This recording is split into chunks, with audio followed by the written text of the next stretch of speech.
Assalamualaikum warahmatullahi wabarakatuh. Apa kabarnya anak-anakku semuanya? Kali ini kita akan masuk pada pembelajaran bab 4 mengenai perubahan masyarakat Indonesia pada masa penjajahan dan tumbuhnya semangat kebangsaan. Materi kali ini akan kita bahas mengenai kedatangan bangsa-bangsa barat ke Indonesia. Mari kita pelajari bersama.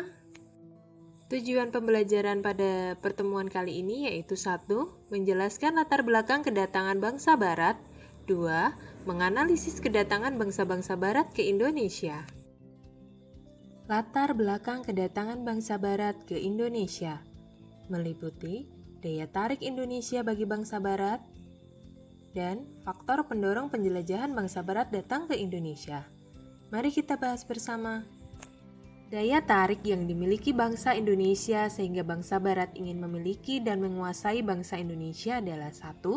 Sebagai penghasil rempah-rempah. 2. Beriklim tropis dan subur. 3. Memiliki sumber daya alam yang berlimpah. 4. Berada pada jalur perdagangan yang ramai. Indonesia yang berada di wilayah tropis dengan tanahnya yang subur memiliki kekayaan alam yang melimpah. Salah satu kekayaan alam tersebut adalah rempah-rempah, seperti lada, kapulaga, cengkeh, kayu manis, merica, dan lain sebagainya. Indonesia dilalui oleh jalur pelayaran utama dunia. Jalur utama ini adalah jalur pelayaran perdagangan paling penting dan melayani pasar utama dunia.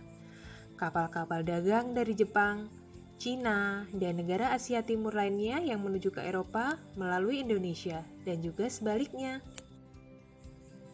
Faktor pendorong penjelajahan bangsa barat datang ke Indonesia, di antaranya 1. Jatuhnya Konstantinopel. 2. Motivasi 3G, Gold, Glory, dan Gospel. 3. Perkembangan ilmu pengetahuan dan teknologi. 4. Revolusi industri.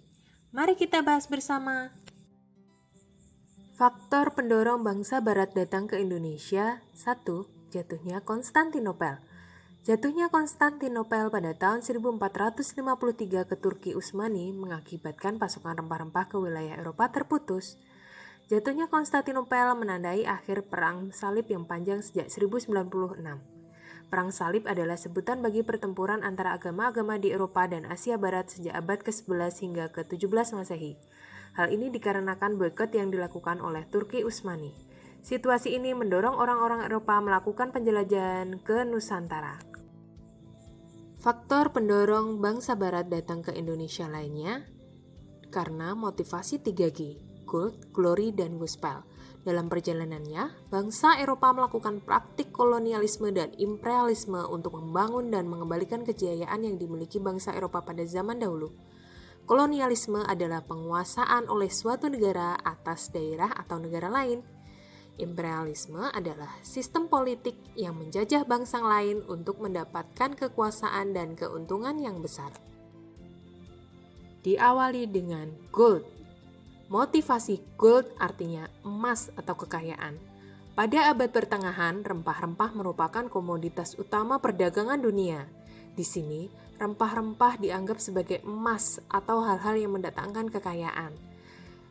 Negara-negara Eropa memiliki keadaan geografis dan astronomis yang tidak memungkinkan untuk menghasilkan rempah-rempah. Untuk mendapatkan keuntungan dan kekayaan yang berlimpah, maka negara-negara Eropa mencari daerah-daerah jajahan yang dapat menghasilkan rempah-rempah sebagai komoditas perdagangan mereka. Glory artinya kejayaan bangsa. Glory merupakan motif bangsa Eropa melakukan praktik kolonialisme dan imperialisme untuk membangun dan mengembalikan kejayaan yang dimiliki bangsa Eropa pada zaman dahulu. Motivasi Gospel menyebarluaskan agama Nasrani.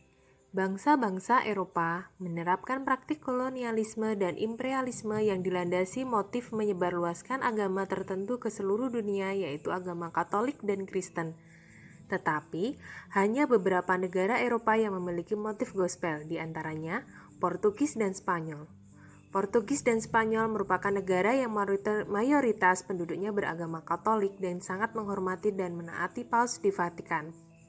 Pauslah yang menyerukan agar di setiap misi penjelajahan yang dilakukan disertakan misi penyebaran Katolik. Motivasi gospel menyebarluaskan agama Nasrani. Di setiap misi penjelajahan Portugis dan Spanyol ke daerah-daerah baru, mereka selalu menyisipkan misionaris atau pengemuka agama untuk menyebarkan agama. Salah satu bukti motif gospel adalah setiap benteng yang dibangun oleh Portugis maupun Spanyol di Asia selalu terdapat bangunan gereja. Faktor pendorong penjelajahan bangsa barat ke Indonesia. Yang ketiga, yaitu perkembangan ilmu pengetahuan dan teknologi. Ditemukannya teori heliosentris dan Kopernikus yang mengatakan bahwa pusat peredaran tata surya adalah matahari. Planet-planet berputar mengelilingi matahari dan bumi berputar pada porosnya. Bentuk bumi tidak rata, tetapi bulat. Hal ini mendorong orang untuk membuktikannya dan melakukan penjelajahan. Perkembangan ilmu pengetahuan dan teknologi. 1. Dikembangkannya teknik pembuatan kapal yang dapat digunakan untuk mengarungi samudera yang luas. Kapal layar menjadi kapal mesin uap. 2. Mulai ditemukannya mesiu untuk persenjataan. Senjata ini dapat digunakan untuk melindungi pelayaran dan ancaman bajak laut dan sebagainya. 3. Ditemukannya kompas. Alat ini digunakan sebagai penunjuk arah.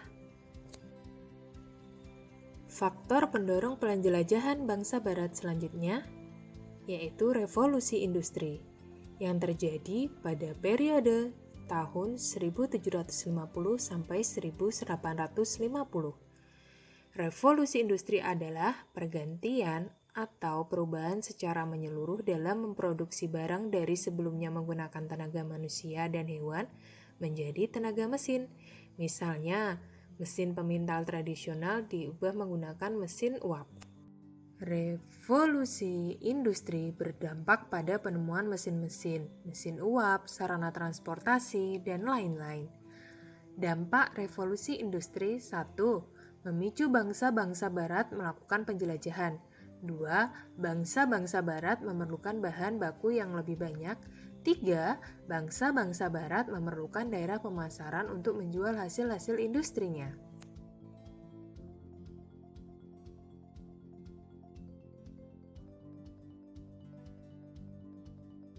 Perjalanan bangsa Portugis mencari sumber rempah-rempah diawali dari kota Lisabon, Portugis. Pada tahun 1486, Bartolomeus Dias melakukan perjalanan pertama menyusuri pantai barat Afrika. Ia bermaksud melakukan pelayaran ke India namun gagal. Portugis mencapai Malaka pada tahun 1511 di bawah pimpinan Alfonso d'Albuquerque. Ia berhasil menguasai Malaka dan Myanmar. Selanjutnya, Portugis menjalin hubungan dengan Malaka. Pada tahun 1512, bangsa Portugis telah berhasil sampai di Maluku di bawah pimpinan Antonio Zebreu dan Francisco Serra. Penjelajahan Spanyol mencari sumber rempah-rempah di dunia timur dipimpin oleh Christopher Columbus. Dari Spanyol mengarungi Samudra Atlantik dan mencapai Kepulauan Bahama. Christopher Columbus menemukan benua Amerika. Pada tahun 1519, di bawah pimpinan Ferdinand Magellan dan Juan Sebastian Elcano, ekspedisi Spanyol berhasil mencapai Filipina. Pada tahun 1921, Magellan terbunuh dan perjalanan dilanjutkan oleh Juan Sebastian Elcano. Ekspedisi Spanyol berhasil mencapai Maluku di bawah pimpinan Juan Sebastian Elcano pada tahun 1521. Sekarang kita akan membahas ekspedisi bangsa Inggris ke Indonesia. Kedatangan bangsa Inggris ke Indonesia dirintis oleh Francis Drake dan Thomas Cavendish. Dengan mengikuti jalur yang dilalui Magellan, pada tahun 1579, Francis Drake berlayar ke Indonesia. Armadanya berhasil membawa rempah-rempah dari Ternate dan kembali ke Inggris lewat Samudra Hindia. Persekutuan dagang milik Inggris diberi nama EIC. Di dalamnya bergabung para pengusaha Inggris. Walaupun Inggris tiba di Kepulauan Nusantara, pengaruhnya tidak terlalu banyak seperti halnya Belanda karena EIC terdesak oleh Belanda sehingga Inggris menyingkir ke India. Selanjutnya, ekspedisi bangsa Belanda. Seorang pelaut Belanda, Cornelis de Houtman, memimpin ekspedisi ke Indonesia pada tahun 1595. Armada de Houtman mengarungi ujung selatan Afrika, selanjutnya terus menuju ke arah timur melewati Samudra Hindia. Pada tahun 1596, Armada de Houtman tiba di pelabuhan Banten melalui Selat Sunda. Untuk mencegah persaingan yang tidak sehat antara pedagang Belanda di Indonesia, pada tahun 1602 didirikan VOC, yaitu Perserikatan Maskapai Hindia Timur, yang merupakan merger atau penggabungan dari beberapa perusahaan dagang Belanda. Gubernur Jenderal pertama VOC adalah Pieter Both. Ia mendirikan pusat perdagangan VOC di Ambon. Namun, kemudian pusat dagang dipindahkan ke Jayakarta atau Jakarta karena VOC memandang bahwa Jawa lebih strategis sebagai lalu lintas perdagangan. Pangeran Jayawikarta, penguasa bagian wilayah Banten, memberi izin kepada VOC untuk mendirikan kantor dagang di Jayakarta. Selain memberikan izin kepada VOC, Pangeran Jayawikarta juga memberi izin kepada kantor dagang Inggris. Kebijakan ini membuat Belanda tidak menyukai Pangeran Jayakarta.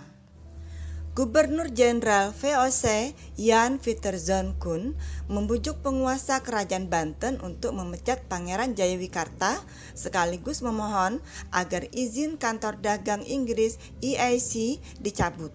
Pada tanggal 31 Mei 1619, keinginan VOC dikabulkan Raja Banten. VOC menikmati keleluasaan dan kelonggaran yang diberikan penguasa Banten. Jayakarta oleh VOC diubah namanya menjadi Batavia. VOC mendirikan benteng sebagai tempat pertahanan, pusat kantor dagang dan pemerintahan. Pengaruh ekonomi VOC semakin kuat